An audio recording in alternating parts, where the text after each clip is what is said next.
This week, I have been mainly playing British tanks.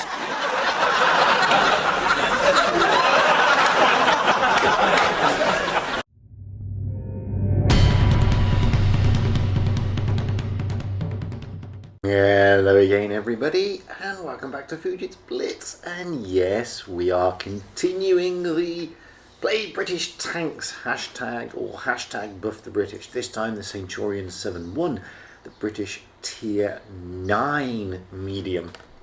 I freely admit this is a challenging tank, like most of the British tanks. So it has got really good HP, second best in its class in tier, same with the V range. Look at the DPM when you put the Hesh in. It's 3,900 odd. I mean, that's fantastic. Drop the gun down, HE, you're mediocre, and you're mediocre on your APCR. But penetration, your damage, and your DPM shoot up with the Hesh. However, you can't just shoot Hesh willy-nilly, as you will see. Aim time is not too bad. Aiming is not too bad. 10% gun depression.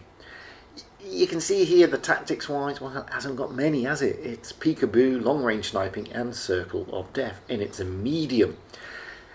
Stick it into Blitz stars and compare it with the standard B, and you can see there that on its APCR is pretty pants DPM, but look at that, 3,198 on its Hesh. Penetration still 255. This is Hesh, by the way, and the alpha is 440. So why would you do anything other than load a Hesh gun? Okay, you will spend a lot of credits. You can see that the credit coefficient, the standard B is a lot better.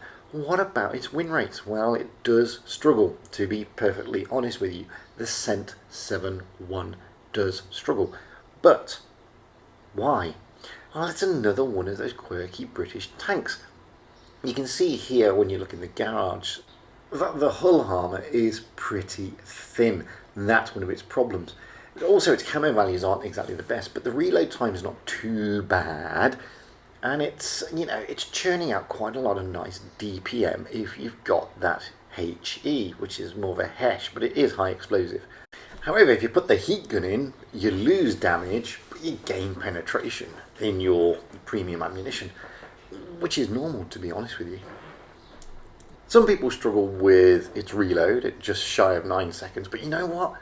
It's manageable. You're at tier 9, guys, and if you've got your Hesh loaded, churning out 550 odd damage every 9 seconds is pretty good for a tier 9 tank. Unfortunately, it doesn't come with any of the new consumables. Looking at its armor profile, you can see here the front Classius plate and the turret are the beasties. It's got a bit of spaced armor on the side, as you can see.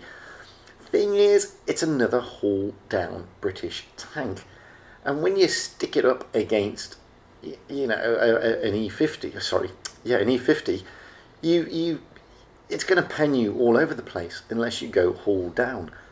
So what's this tank like to play, and why is it so challenging, and why don't people like it? Well, a couple of reasons. This again is not one of those. This is not a medium that you can stick in the line of fire. You have really got to kind of play it like just behind the mediums, really. It's more like a Leo in that respect. It hasn't got the speed. It's got a fantastic gun, it's got a great reload, and it will dish out some good damage, but the armor is pretty poor. So you need to be mindful of that.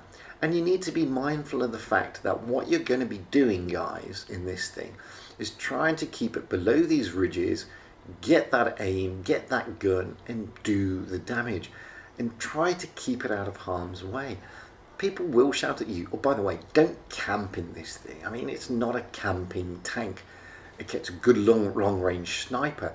But you're not doing the tank justice if you're going to camp in it. Think of maps like Canyon, where this thing would love to sit on the B cap. This is the idea behind this tank.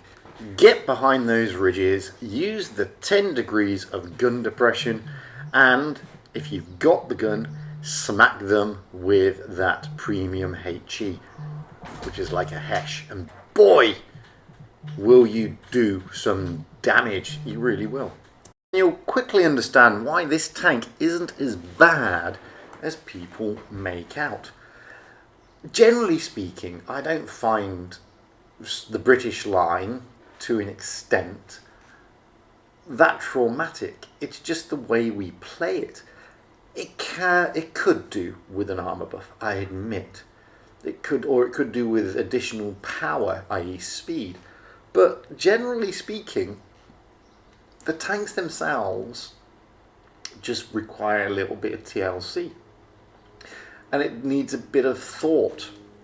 And that's the thing with these tanks. Once you understand them, once you know how to play them, you will have oodles of fun in them. But they're not for the faint-hearted, I must admit. And they do require slightly different gameplay, because they are vulnerable. Of course they are. I mean, look at that. That SU over there. I didn't think he was going to get me, but he did. I get very lucky here, by the way, with the VK. But that's a tier 10, and I'm going to smack him up the arse with the HE. He's going to hurt me. Of course he is. He leaves me on next to no hit points. But I managed to destroy him in 2 shots.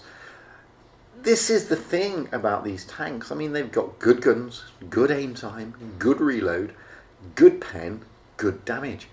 Okay, we did just shy of 3,000 there. We're not setting the world on fire. It's a tier 10 game. We got a nice second class, and I'm happy with that. You lose a lot of credits, of course you do. But this is what this tank loves. It loves to be on these ridges. It loves to be peeking over the top of a ridge and trying to smack things. And this is where this tank is comfortable. This is this tank's comfort zone. And once you understand the maps, knowing where the comfort zones are for these type of tanks, boy, are they good fun. I mean, the turret is pretty solid. The cheeks are a little bit thin. That is a big vulnerability. And as we saw with the Carnarvon video, if you poke out too long, then you are going to get your cheeks penned. It's as simple as that.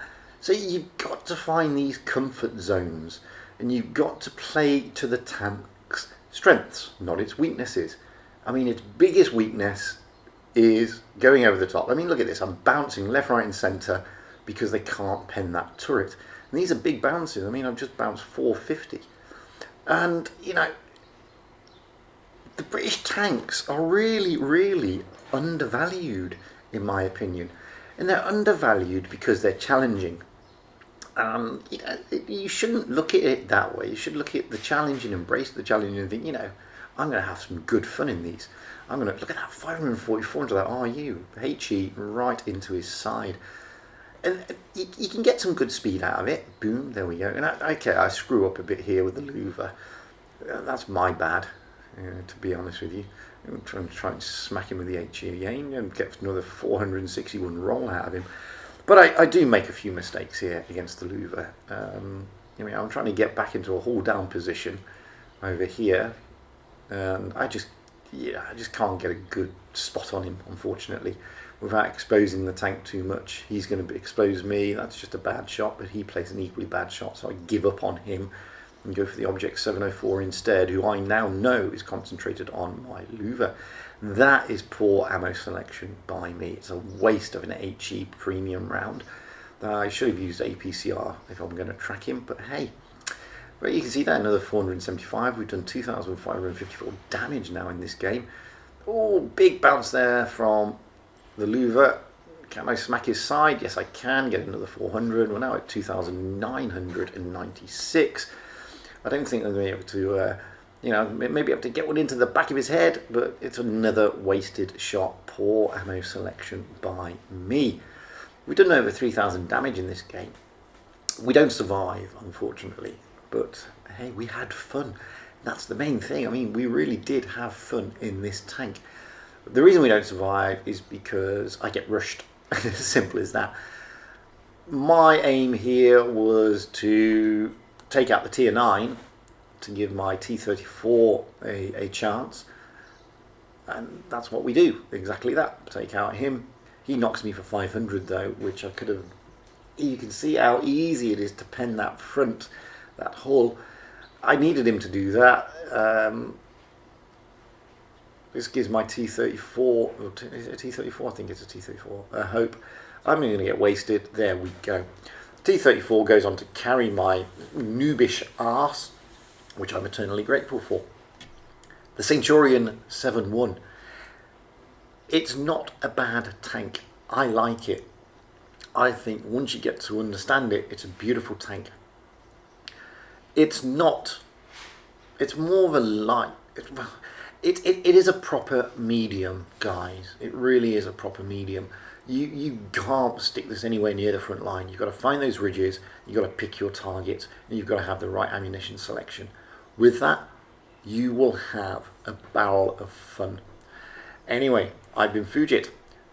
That has been the British Tier 9 medium, the Centurion 7-1, and as you can see there, the T34 had a fantastic game, and he carried my arse, so he definitely gets an upvote for effective player.